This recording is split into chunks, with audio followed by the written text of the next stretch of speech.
Las Vegas, the city that never sleeps, where fortunes are made and lost in the blink of an eye. It's a place where everyone knows the rules. The house always wins. But what if I told you that once upon a time, a group of college students, yes, college students, walked into this glitzy neon playground and turned the tables on the casinos? And they didn't just win a few bucks, they took millions. They didn't do it with luck or brute force, but with pure brain power. This is the true story of how a bunch of nerds from MIT hacked Vegas, took the house for a ride, and became legends. If you thought casinos were unbeatable, think again.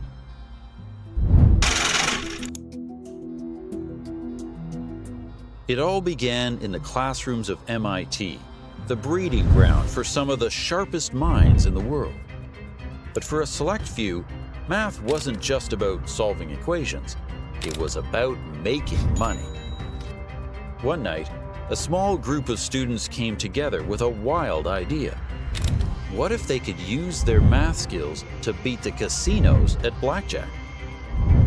They needed someone to lead them, a strategist who'd been around the block. Enter Bill Kaplan. Kaplan wasn't your typical bookworm. He was a Harvard grad who had already made a name for himself in the underground gambling scene.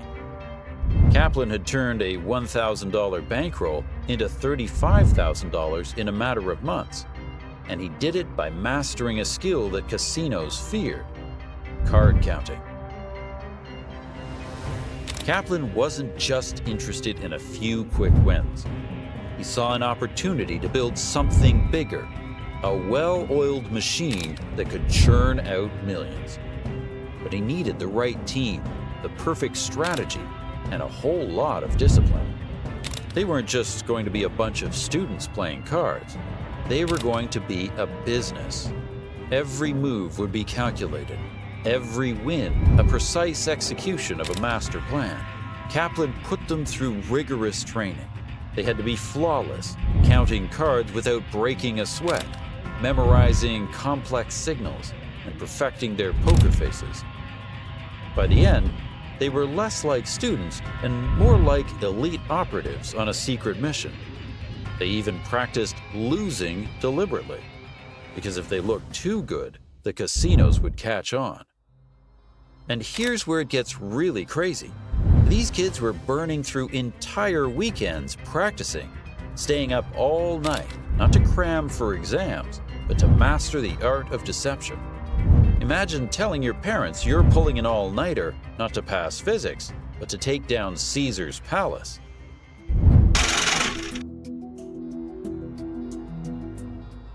So how exactly did they do it? Card counting. Sounds complicated, right? But it's actually pretty simple, if you're a math whiz, that is. In blackjack, every card has a value. 2s through 6s are considered low cards. They're bad for players. High cards, on the other hand, 10s, jacks, queens, kings, and aces, are great. If a deck is packed with high cards, the odds tilt in your favor. All you have to do is keep a mental tally of every card dealt. Every time you see a low card, you add 1 to your count. Every time a high card comes up, you subtract 1. When the count is high, it means most of the low cards are out of the game, leaving more high cards left in the deck. That's when you bet big. So the casinos want you to think that blackjack is all about luck, but for the MIT team, it was pure math. But keeping track of the count is just half the battle. They had to communicate without raising suspicion, so they developed their own secret language. Tiny signals that to a dealer looked like nervous habits, but meant something entirely different. A scratch of the nose? The count's good. 2 taps on the table? Bring in the big money. It was like something straight out of a spy movie.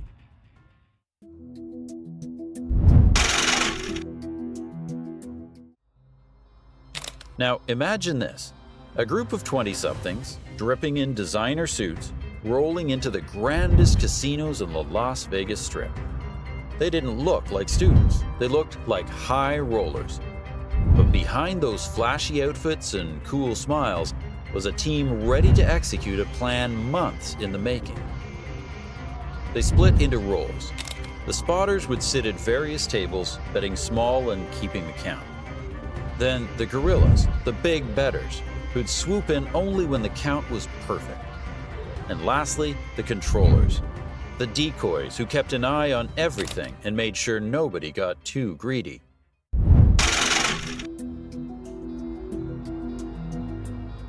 But of course, the casinos aren't stupid. Dealers started noticing something strange. Players acting odd, switching tables at weird times, making big bets out of nowhere. It wasn't long before the house started to get suspicious, so they upped their game. But the thing about casinos is, they don't like to lose. And when it comes to protecting their money, they play a whole different game.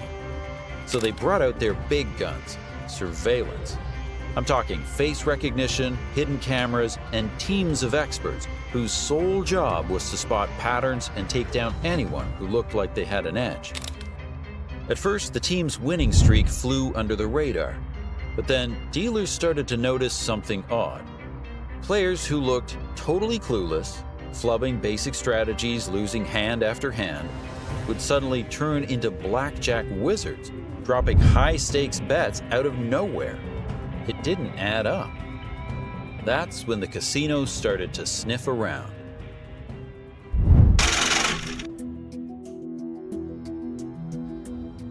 And that's when the heat really started to turn up. The team members found themselves getting more and more paranoid. Dealers began to give them the stink eye. Floor managers lingered a little too long near their tables. Pit bosses would appear out of nowhere, their eyes boring holes into the backs of their heads. But the worst part? They were starting to get called out by name. Imagine that. You're up thousands, and suddenly the dealer leans in, calls you by your real name.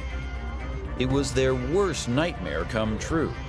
The casinos had figured out who they were. Their faces were now plastered across every security room in town.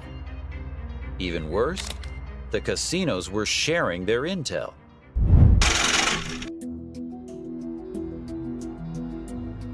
The pressure started to take its toll. What had begun as an exhilarating game, a David versus Goliath story of students outsmarting billion-dollar corporations, was now turning into a paranoia-fueled nightmare.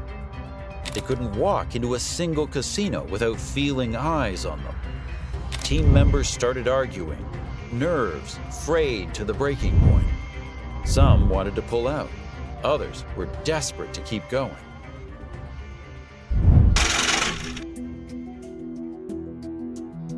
Knowing their time was running out, the team decided to go for one last big score, a grand finale. They knew they'd have to be perfect. No mistakes, no second guessing. Every move would have to be executed flawlessly. They put on their best disguises, split up into smaller units, and hit every major casino in Vegas in one night. It was a gamble within a gamble. If they pulled it off, they'd walk away with a payday big enough to make all the heat worthwhile. If they failed, it was game over. Every member of the team played their role to perfection. The spotters counted. The big bettors swooped in at the perfect moments. They kept winning, kept stacking up chips. By the end of the night, they had walked away with more money than they had ever dreamed possible.